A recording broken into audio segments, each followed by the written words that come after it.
এবারেও কিন্তু পশ্চিমবঙ্গের লড়াইটা দ্বিমুখী হতে চলেছে। 2019 অনওয়ার্ডস তৃণমূল দলের মধ্যে থেকে কিন্তু একটা বদল ঘটতে শুরু করেছে।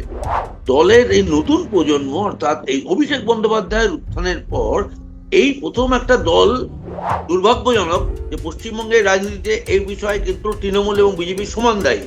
বিজেপির খুব বড় শক্তি ছিল, সেটা যদি হয় তাহলে একটা বড় ধাক্কা উত্তরবঙ্গেও বিজেপির কাছে আসতে পারে।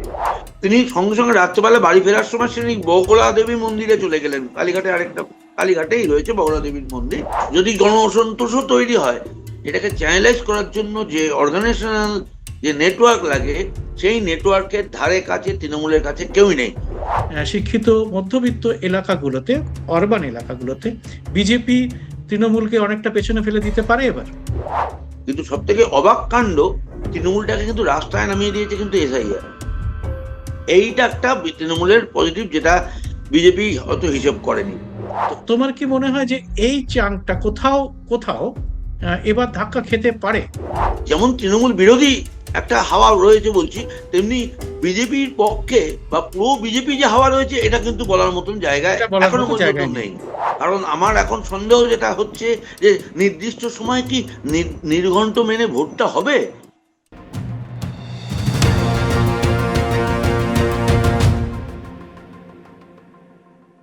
নমস্কার, সবাইকে এই খোলা আড্ডা অনুষ্ঠানে স্বাগত। আমি সুব্রত বসু।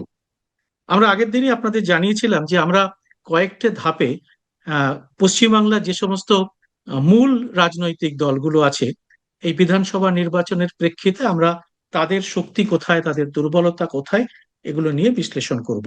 তার প্রথম যে দফা, সেই দফায় আমরা প্রথম রাউন্ডে আমরা বিশ্লেষণ করেছি এর মধ্যে বিজেপির কথা, আপনারা অনেকেই সেটা দেখেছেন। বিজেপির পরে আমরা আহ, আজকে যে বিশ্লেষণটা করব সেটা হচ্ছে তৃণমূল দল সম্পর্কে। তৃণমূল সব তাদের শক্তি কোথায়, তাদের স্ট্র্যাটেজি কি, তাদের দুর্বলতা কোথায়, এবং কি কি ভাবে তারা এই নির্বাচনে কতটা তারা এই সাড়া পেতে চলেছে, সেগুলো সমস্ত আজকে আমরা বিশ্লেষণ করার চেষ্টা করবো এই ছোট্ট অনুষ্ঠানে।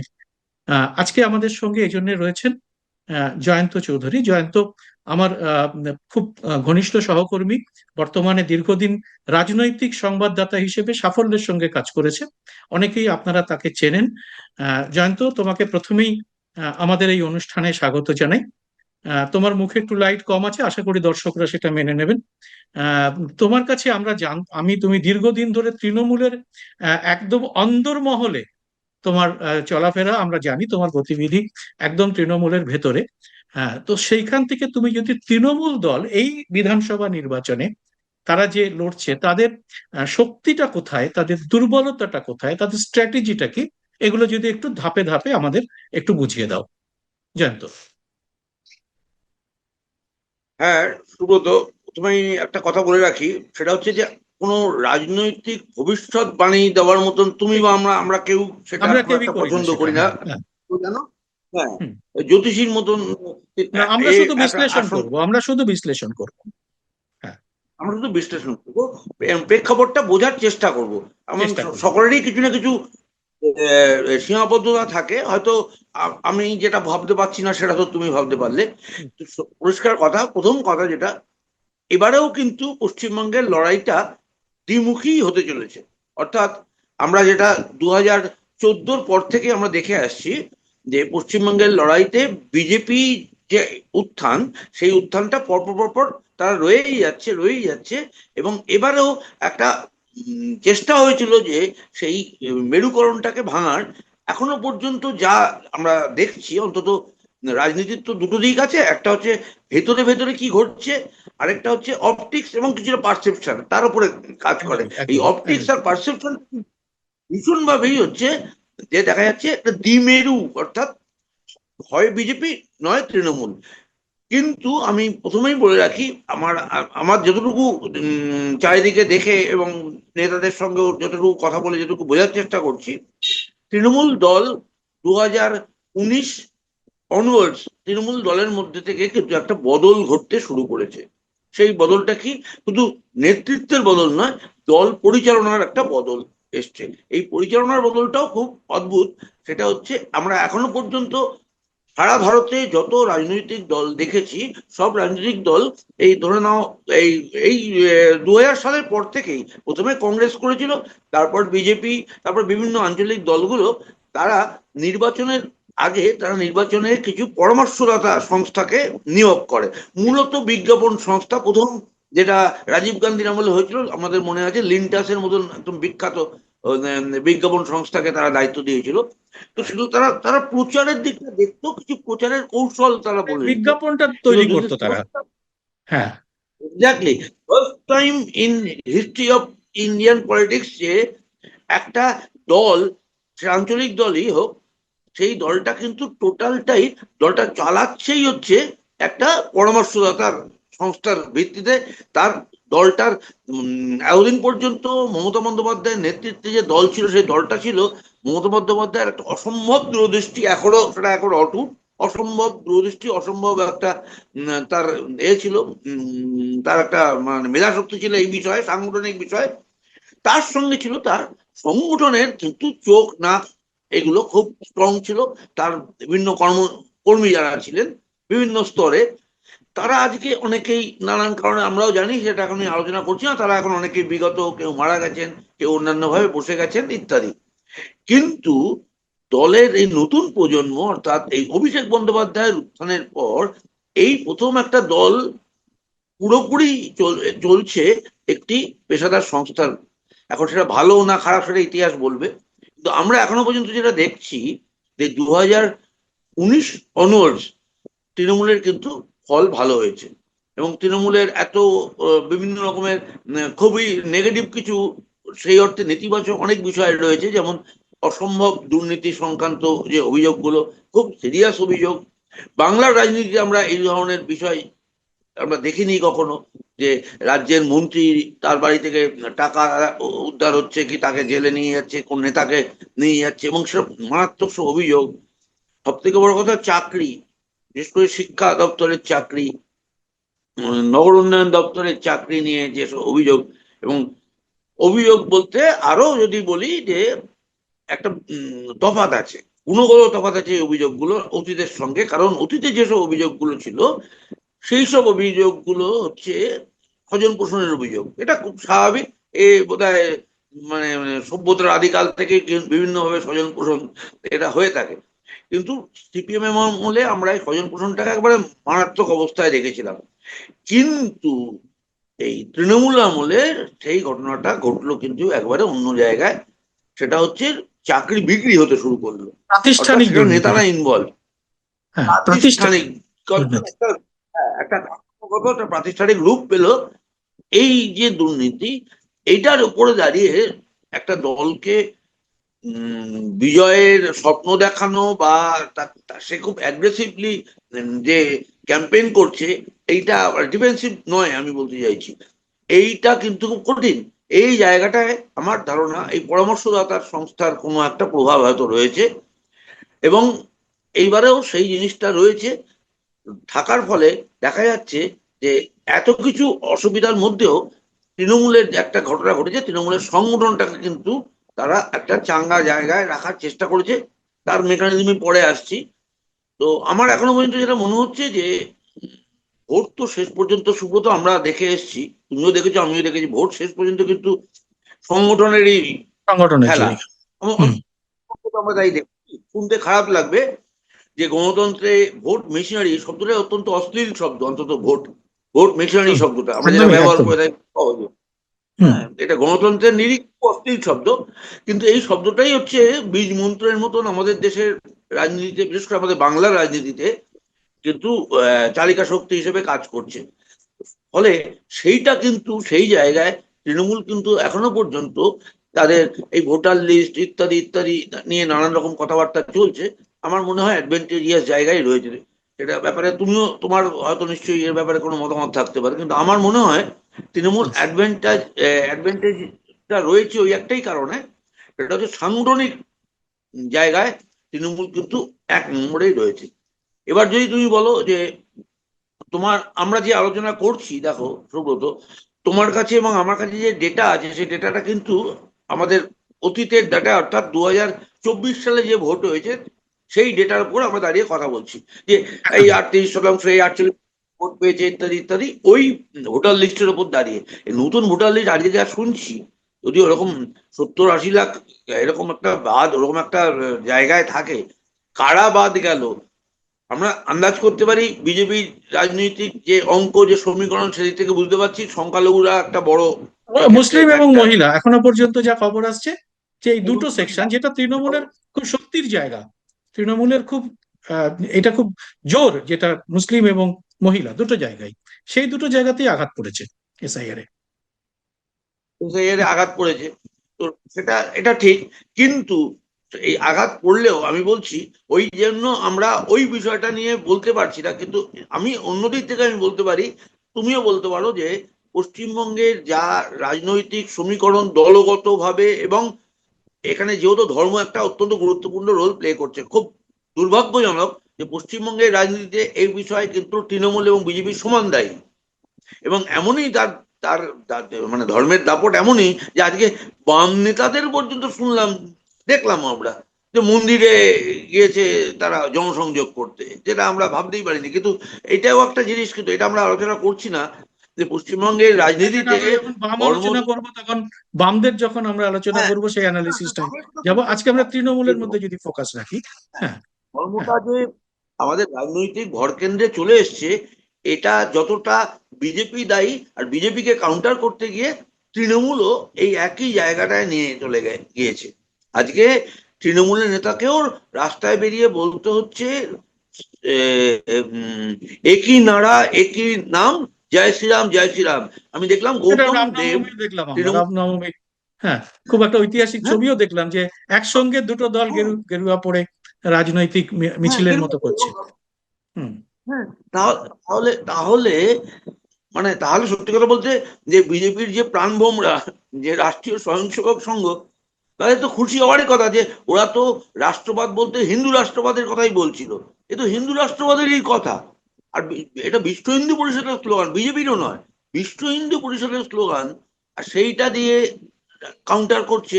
এখন এখন একটা কথা আসছে যে এটা একটু কম্পিটিটিভ কমিউনালিজমের খেলা খেলছে। কিন্তু খুব দুর্ভাগ্যজনক যে পশ্চিমবঙ্গেতেও আজকে এই ধর্মর বিষয়টা নিয়েই রাজনীতিতে একটা গুরুত্বপূর্ণ জায়গায় পৌঁছে যাচ্ছে। যে কারণে মমতা বন্দ্যোপাধ্যায়কেও রেড রোড থেকে সন্ধেবেলায় যখন তিনি জানতে পারলেন যে ভবানীপুরে মন্দিরে মন্দিরে শুভেন্দু অধিকারী ঘুরেছেন এবং কালী মন্দিরে গিয়েছেন, তিনি সঙ্গে সঙ্গে রাত্রেবেলা বাড়ি ফেরার সময় তিনি বগলা দেবী মন্দিরে চলে গেলেন। কালীঘাটে আরেকটা, কালীঘাটেই রয়েছে বগলা দেবীর মন্দির, সেখানে তিনি চলে গেলেন। তো মানে আমি বলতে চাইছি যে রাজনীতিতে ধর্মের এই যোগসাজশ, এটা কিন্তু আধ্যাত্মিকতা নয়। হ্যাঁ, এটা হচ্ছে যে মানুষের মধ্যে যে ধর্ম সম্পর্কে যে আবেগ আছে, সেই আবেগটাকে, আবেগের যে মার্কেটটা, সেটা কে দখল করবে। হ্যাঁ, তো এই জায়গায় এখনো পর্যন্ত আমার ধারণা, তুমি হয়তো এদিক থেকে অন্য কিছু বলতে পারো, আমার যেটা ধারণা, তৃণমূলের কিন্তু যে গিভেন সিচুয়েশন, সেই সিচুয়েশনে যদি ভোটার লিস্টের বিষয়টাকে বাদ রেখেই, ব্যতি রেখেই বলছি, তৃণমূলের এখনো পর্যন্ত মানে সমস্ত তার নেতিবাচক দিকগুলো ধরেই বলছি। উম, এবং আমি বলছি বাজারে কিন্তু প্রচন্ড পরিমাণে তৃণমূলের বিরুদ্ধে, আমার যতটুকু ধারণা, আমি কিছুদিন আগে নদিয়াও একটা জায়গায় গিয়েছিলাম বেড়াতে, একটু গ্রামে গঞ্জে কথাও বলেছিলাম, দেখলাম অসম্ভব অসন্তোষ রয়েছে। তা সত্ত্বেও বলছি, শেষ পর্যন্ত যে এই যে অসন্তোষ, যদি গণ অসন্তোষও তৈরি হয়, এটাকে চ্যানেলাইজ করার জন্য যে অর্গানাইজেশনাল যে নেটওয়ার্ক লাগে, সেই নেটওয়ার্কের ধারে কাছে তৃণমূলের কাছে কেউই নেই। আর এসআইআর নিয়ে তোমাকে একটা কথা বলে দেবো, যে এসআইআর নিয়ে সবাই আলোচনা করছে, এসআইআর এর কার কার নাম বাদ গেল ইত্যাদি ইত্যাদি। কিন্তু আমি তোমায় একটা কথা বলছি, এই তৃণমূল দলটা গত 10-12 বছরে এমন একটা কালচারে পরিণত হয়েছে, এরা কিন্তু কেউ নড়ে চড়ে বসছে না, দল কিন্তু কোনো কাজ করে না। কিরকম, আমি তোমাকে একটা উদাহরণ দিচ্ছি। 2019 সাল, মধ্যমগ্রামে তৃণমূল কংগ্রেসের কোর কমিটির মিটিং, সেখানে সৌগত রায়, সেই মিটিং এ সৌগত রায় তো কেন্দ্রের প্রার্থী, তিনি আক্ষেপ করে বলেছিলেন, জিজ্ঞেস করেছিলেন যে কে কি করে। তো সবাইকে জিজ্ঞেস করছে কে পার্টি ওয়ার্ক বলতে কি, দেখা যাচ্ছে যে উম, প্রায় 1 বছরে সব মিলিয়ে বোধহয় 30,000 না কত হাজার এরকম একটা সংখ্যা, মানে আমার সংখ্যাটা এক্স্যাক্টলি মনে নেই, লোক ভোট অ্যাডিশন হয়েছে, মানে ভোটার লিস্টে ভোটার অ্যাডিশন হয়েছে, সংখ্যাটা খুব কম। তো সৌগত রায় বলছেন যে এই সামান্য একটাই তো পলিটিক্যাল টাস্ক থাকে সারা বছর ধরে, খালি এই পুস্তক দান, রক্তদান আর এগুলো কেন করো, এগুলো একদম ওপেন বলছে কেন করা হয়, তার একটা অর্থনীতি আছে সেটা আমি জানি, কিন্তু এই একটা পলিটিক্যাল টাস্কও করো না। এই যে জায়গাটা 2019-এ বলছে, আজকে কিন্তু তৃণমূলকে এসআইআর এর নাম করে এই, এমনকি এসআই প্রথমে, সত্যি কথা বলতে আমাদের আইপ্যাকও এদেরকে যে খুব তৈরি করতে পেরেছিল তা না, খুব মেকানিক্যালি আইপ্যাকের অনেক কাজ, অনেক সময় অনেক রিপোর্ট ঘরে বসে তৈরি হয়েছে, আমি সেই দু একটা ঘটনার সাক্ষীও আছি, দেখেছি। কিন্তু সব থেকে অবাক কাণ্ড, তৃণমূলটাকে কিন্তু রাস্তায় নামিয়ে দিয়েছে কিন্তু এসআইআর। এইটা একটা তৃণমূলের পজিটিভ, যেটা বিজেপি হয়তো হিসেব করেনি। দলটাকে রাস্তায় নামিয়ে দিয়েছে, দলের মানে দল বাঁচলে তো আমরা বাঁচবো, এরকম একটা মানসিকতা তৃণমূলের কর্মীদের মধ্যে রয়েছে। কারণ তৃণমূলের কর্মীদের মধ্যে কিন্তু এই বিশেষ করে এই শিক্ষকদের চাকরি যাওয়ার পর তাদের যা মানসিকতা, যা মনোবল ভেঙে যাওয়ার মতন একটা, যাকে বলে ইংরেজিতে ডিমোরালাইজড হয়ে যাওয়া, সেটা হয়েছিল। সেখান থেকে কিন্তু এই এসআইআর কিন্তু দলটাকে রাস্তায় নামিয়ে দিয়েছে। তুমি বিশ্বাস করবে না, আমাদের এইখানে আমি যে অঞ্চলে থাকি, এই অঞ্চলের রেজাল্ট খুব খারাপ হয়েছিল গত বছরে, মানে গত 2024 সালে এখানে মাত্র 71 ভোটে এই কনস্টিটুয়েন্সিতে তৃণমূল জিতেছিল, মাত্র 71 ভোটে। এবং রাস্তায় কোনো বুথেই কিন্তু বিজেপির প্রায় চিহ্নই ছিল না, বিজেপির কোথাও কোথাও পোলিং এজেন্ট অর্ধেক জায়গায় দিতে পারেন, তা সত্ত্বেও কিন্তু ওই রকম রেজাল্ট হয়েছিল। এটা হচ্ছে রাজারহাট গোপালপুর। তো সেইখানে ওরা বুঝতে পেরেছে, আজকে তারা ঘন ঘন কর্মী সভা করছে, তারা বসছে বিভিন্ন জায়গায়, আসছে, এবং দল হিসেবে রাস্তায় কিন্তু অ্যাক্টিভিটিটা দেখতে পাচ্ছি।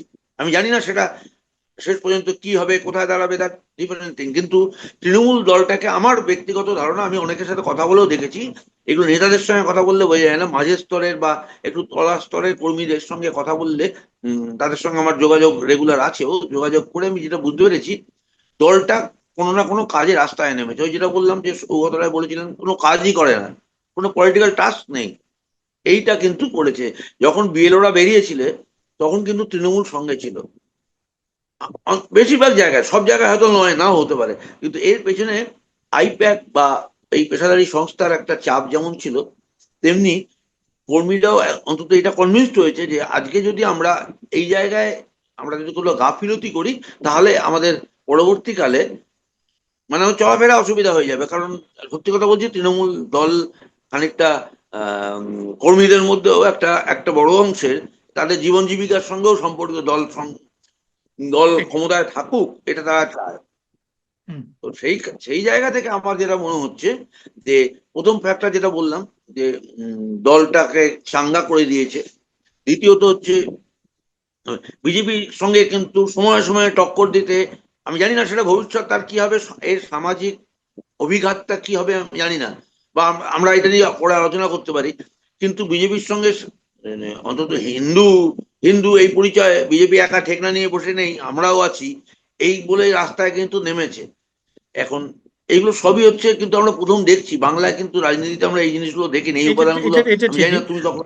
না, আমরাও দেখিনি, আমরা কোনোদিনই দেখিনি যে এবার যে স্তরে চলে গেছে ব্যাপারটা গত কয়েক বছর ধরে, এবং এবার ভোটের আগে যেটা আমরা দেখছি। কিন্তু তৃণমূলের একটা সব থেকে বড় অ্যাডভান্টেজ ছিল যে তারা গত বেশ কয়েকটা নির্বাচনে আমরা দেখেছি যে তারা মুসলিম ভোটটাকে প্রায় চাঙ্ক তারা পায়, একদম প্রায় প্রায় 100%ই বলা যেতে পারে, হ্যাঁ একটু আধটু বাদ দিয়ে। তো সেই চাঙ্ক ভোটারটার মধ্যে নানা রকম ভাবে নানা রকম ভাঙনের জন্য কোথাও হুমায়ুন কবির, কোথাও ওয়েসি, এগুলো সমস্ত আসছে, হ্যাঁ, বা আইএসএফ। তোমার কি মনে হয় যে এই চাঙ্কটা কোথাও কোথাও এবার ধাক্কা খেতে পারে, না সেটা আরো কনসলিডেট করবে এখনকার যে পরিস্থিতিতে? এটা একটা দেখো খুব। আমি নাম করে তৃণমূলের একাধিক মাইনরিটি যারা বোঝে এরকম নেতা, মানে মাইনরিটি নেতা বললে হবে না, হুম। এরকম লোকদের সঙ্গে কথা বলেছি। এমনকি মেজরিটি সেকশনেরও এমন লোক আছে যারা এই মাইনরিটি বিষয়টা বোঝে, তাদের সাথে কথা বলে দেখেছি। আমার ধারণা শেষ বিচারে, এটা অনেকেই বলছে যে কংগ্রেস বা লেফট এরা কি কিছু কিছু মাইনরিটি ভোট খেয়ে নেবে। দেখো, এমনিতেই আমরা বলি যে 70 থেকে 75টা আসন জয় করে, অর্থাৎ 294 এর মধ্যে 70, তার মানে তোমার 220, 22, 24-এর মতন আসন কমপক্ষে এর মধ্যেই যে ভোটটা হয়, বাকি ভোটটা আগেই সিদ্ধান্ত হয়ে গেছে যেগুলো তৃণমূল পাবে, সেটা হচ্ছে মাইনরিটি মাইনরিটি ভোট, এরিয়ার ভোট। যেটা আরো প্রায় আরো বেশি হতে পারে। 100-100-100-র উপরে সিট সরাসরি মাইনরিটি ডমিনেটেড আমাদের রাজ্যে। হ্যাঁ, হুম, 75 বেনা বলে রাখলাম, হয়তো আরো বেশি হবে। কারণ হুম, এবং কিছু হয়তো বিজেপি, এই কিছু হয়তো আমাদের কংগ্রেস এবং বাম কিছুটা ভোট হয়তো কাটতে পারে। যাই হোক, তো এইখান থেকে শুরু হচ্ছে, সেখানে লড়াইটা কিন্তু এমনিতে বিজেপির পক্ষে যথেষ্ট কঠিন। ভেবে দেখো, তুমি 200 আসন নিয়ে তুমি লড়তে শুরু করছো, 294-এর মধ্যে কিন্তু আমি একটা বড় চাঙ্ক আমি হ্যাঁ, মানে অলরেডি আমি পেয়ে শুরুই গেছি। করছি 200-র মধ্যে থেকে, তার মধ্যেও অনেক ভাগ আছে, তার মধ্যেও মতুয়াদের একটা বড় হ্যাঁ, সেকশন এখন বিজেপির পাশ থেকে অনেকটাই সরে গেছে বলে শোনা যাচ্ছে, যে হ্যাঁ বিক্ষোভ অন্তত দেখাচ্ছে, হ্যাঁ। এটাই তো হ্যাঁ, এটাই এবং হ্যাঁ, সেইখানে দাঁড়িয়ে এবং রাজবংশীদের মধ্যেও যেটা শোনা যাচ্ছে, যেটা বিজেপির খুব বড় শক্তি ছিল, সেটা যদি হয় তাহলে একটা বড় ধাক্কা উত্তরবঙ্গেও বিজেপির কাছে আসতে পারে। হুম, খুব বড় ধাক্কা বলে সে উত্তরবঙ্গটা ওরা সামলে নিতে পারে, কারণ উত্তরবঙ্গেতে বিজেপির সাংগঠনিক এটা তাকতটা এখনো আছে। আছে। কিন্তু দক্ষিণবঙ্গে কিন্তু কিছুই নেই। হ্যাঁ, আর যে কথা বলছি সেটা হচ্ছে যে এক এক হচ্ছে যদি খুব পোলারাইজেশন হয়, তাহলে কিন্তু শেষ পর্যন্ত খুব পোলারাইজেশন, ওই যতই মিম চাচাক আর হুমায়ুন কবির চেঁচান, কিন্তু শেষ পর্যন্ত কিন্তু মানুষ যদি বিজেপির হাত থেকে রক্ষা পেতে হয়, এই ভাবনা থেকে যদি সে কোনো রাজনৈতিক সিদ্ধান্ত নেয়, তাহলে কিন্তু তাকে খুব স্বাভাবিক তাকে কিন্তু তৃণমূলের পাশে গিয়ে দাঁড়াতে হবে। যদি মানে as far as protection, political protection is concern, তাহলে কিন্তু তাকে তৃণমূলের পাশে যেতে হবে। এই পারসেপশনটা কিন্তু আছে, এবং সেখানে সেক্ষেত্রে আমি এমনও অনেকের সাথে কথা বলে দেখেছি যে তারা, মানে যাকে আমরা বলি না সেই চাঁদ সদাগরের বাঁ হাতে মনসা পুজো দেওয়ার মতো, তারা তৃণমূলকে এক্স্যাক্টলি, কিন্তু এক্স্যাক্টলি। অত্যন্ত করছে, মানে বিরোধিতা করছে, কিন্তু ভোট দিতে হবে আর কিছু করার নেই বলে। সুতরাং কোনো উপায় নেই। তৃণমূলের অ্যাডভান্টেজের জায়গাগুলো আমি যেগুলো বললাম, এগুলো আমি আপাতত যে আমরা যে অঞ্চলগুলোতে থাকি, আমরা যেগুলো আমাদের যে বৃত্ত, সেই বৃত্তের মধ্যে যে বাঙালি তথাকথিত শহুরে মধ্যবিত্ত শ্রেণী, তাদের মধ্যে তৃণমূল সম্পর্কে একটা কিন্তু রিজার্ভেশন হয়েছে, এই অ্যান্টি ইনকনভেন্সি বলো বা এতদিনের যে নানা রকম যে শাসনের তারা দেখেছে, তাতে সাধারণভাবে মধ্যবিত্ত বাঙালির একটা তৃণমূলের প্রতি অনেকেরই একটা রিজার্ভেশন তৈরি হয়েছে। তোমার কি মনে হয় যে শিক্ষিত মধ্যবিত্ত এলাকাগুলোতে, অরবান এলাকাগুলোতে বিজেপি তৃণমূলকে অনেকটা পেছনে ফেলে দিতে পারে এবার? আরবান এলাকায় কিন্তু এটা রয়েছে। আমি বারবার বলছি, আরবান এলাকায় রয়েছে, রুরাল, বিশেষ করে শহর লাগোয়া অঞ্চলে রয়েছে। তার শহরতলিগুলোতে, একটা হ্যাঁ, কারণ হ্যাঁ। হতে পারে, তার একটা কারণ হতে পারে শিক্ষা।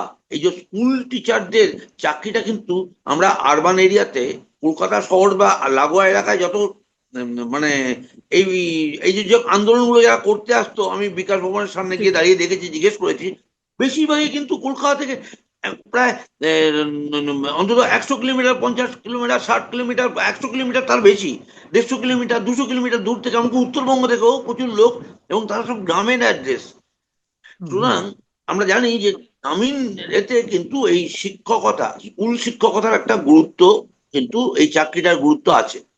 সেই যদি গুরুত্ব থেকে থাকে, তাহলে সেখানেও একটা তার ধাক্কা লাগার কথা, সেইটা রয়েছে। আমি এগুলো একবারে অস্বীকার করছি না, তোমার সাথে আমি একমত। কিন্তু আমি বলছি, ভোটের বাক্সে নিয়ে আসার মতন জায়গায় মানে মুশকিলটা হচ্ছে যে, যেমন তৃণমূল বিরোধী একটা হাওয়া রয়েছে বলছি, তেমনি বিজেপির পক্ষে বা পুরো বিজেপি যে হাওয়া রয়েছে, এটা কিন্তু বলার মতন জায়গায় এটা বলার এখনো মতো পর্যন্ত জায়গায় নেই। নেই। আমি তোমাকে একদম সময় শেষ হয়ে আসছে, আমরা যেটা তোমাকে শেষ যেটা জানতে চাইবো, যে এবারের ভোটটাতে একটা ন্যারেটিভ রয়েছে যেটা মমতা বন্দ্যোপাধ্যায় বারবার বলছেন, সেটা হচ্ছে যে আহ, অবাঙালি একটা দল এসে আমাদের এখানে বাংলাকে বলে হামলা চালাচ্ছে, এবং এটা বাংলার একটা অস্তিত্বের লড়াইয়ের মতো। তো এই ন্যারেটিভটা কি সাধারণ মানুষের মধ্যে খুব কাজ করবে? না, এই ন্যারেটিভটা আমার কেন জানি না, আমার মনে হচ্ছে না কোথাও এই বাঙালি অবাঙালির যে লড়াইটা, যেটা যতটা না প্রচারিত হচ্ছে, এবং এর পেছনেও আমি আবার খুব দায়িত্ব নিয়ে বলছি, এর পেছনেও আইপ্যাকের একটা বিরাট ভূমিকা আছে, মিডিয়ার মারফত, সোশ্যাল মিডিয়া মারফত এর প্রচারে যতটা না ঘটছে, বা তার যে ইম্প্যাক্ট দেওয়ার চেষ্টা হচ্ছে। এমনকি বলছি এসআইআর এর ক্ষেত্রেও কিছু কিছু জিনিস এরকম হয়েছে। কিন্তু এখন ইদানিং সব থেকে যেটা, আজকে তোমার সময় নেই বলে আমি বলছি, আলোচনায় সব থেকে গুরুত্বপূর্ণ যে যে হারে আমলা এবং পুলিশ বদলি শুরু হয়েছে, শেষ পর্যন্ত মমতা বন্দ্যোপাধ্যায় কোনো চরম সিদ্ধান্ত এই বিষয়ে যদি নিয়ে নেয়, তাহলেও আমার অবাক হব না। কারণ আমার এখন সন্দেহ যেটা হচ্ছে, যে নির্দিষ্ট সময় কি নির্ঘণ্ট মেনে ভোটটা হবে। আজকে যদি যে হারে বিডিও এবং এসআই ট্রান্সফার হচ্ছে, তার ফলে রাজ্যের একটা অস্থিরতা হওয়ার প্রভূত সম্ভাবনা। উম, তার পাশাপাশি ট্রাইব্যুনাল নিয়ে যে সংকট তৈরি হয়েছে, সেই সংকট থেকে মুক্ত যদি না হয়, শেষ পর্যন্ত কি তৃণমূল নেত্রী বা মুখ্যমন্ত্রী কি সিদ্ধান্ত নেয়, আমার ধারণা খুব চরম কোনো যদি সিদ্ধান্ত নিয়ে বসেন, সেক্ষেত্রে ভোট হওয়াটাই একটা মানে প্রশ্নর মুখে পড়ে যেতে পারে। গুরুত্বপূর্ণ কথা বললে তুমি। আমরা আমাদের সময় খুব শেষ হয়ে এসেছে বলে আমরা এটাকে আরো বিস্তারিত করতে পারছি না। তবে আমার মনে হয় আপনারা যারা এই অনুষ্ঠানটা দেখছেন, আপনারা যদি এ বিষয়ে আরো বেশি ইন্টারেস্টেড হন, তাহলে আমরা নিশ্চয়ই এ বিষয়ে জয়ন্তর সঙ্গে আমরা আরেকটি অনুষ্ঠান করে জয়ন্তর অবজারভেশন, জয়ন্তর বিশ্লেষণ আরো বিস্তারিত ভাবে শুনবো। জয়ন্ত, তোমাকে অনেক ধন্যবাদ। আজকে আমাদের সময় শেষ হয়েছে, কিন্তু তুমি খুব মূল্যবান কিছু তথ্য দিয়ে আজকে তোমার বিশ্লেষণ শোনালে, তোমার মনোভাব শোনালে, তোমার দীর্ঘদিনের অভিজ্ঞতার নিরিখে তুমি দেখলে। আপনাদের কাছে একটা অনুরোধ, যে আপনারা অবশ্যই কমেন্ট বক্সে আপনার মতামত, আপনার অভিজ্ঞতা লব্ধ মতামত আপনি অবশ্যই জানাবেন। এবং সেই সঙ্গে আমার একটা আবেদন থাকে যে আমাদের আরো উৎসাহ যোগাতে এই চ্যানেলটিকে অবশ্যই আপনারা আমাদের সাবস্ক্রিপশনটা চালু করে নোটিফিকেশন বেলটা কিন্তু অবশ্যই টিকে রাখবেন। জয়ন্ত, তোমাকে অনেক ধন্যবাদ এবং আপনাদেরও অনেক ধন্যবাদ, এবং সেই সঙ্গে নমস্কার।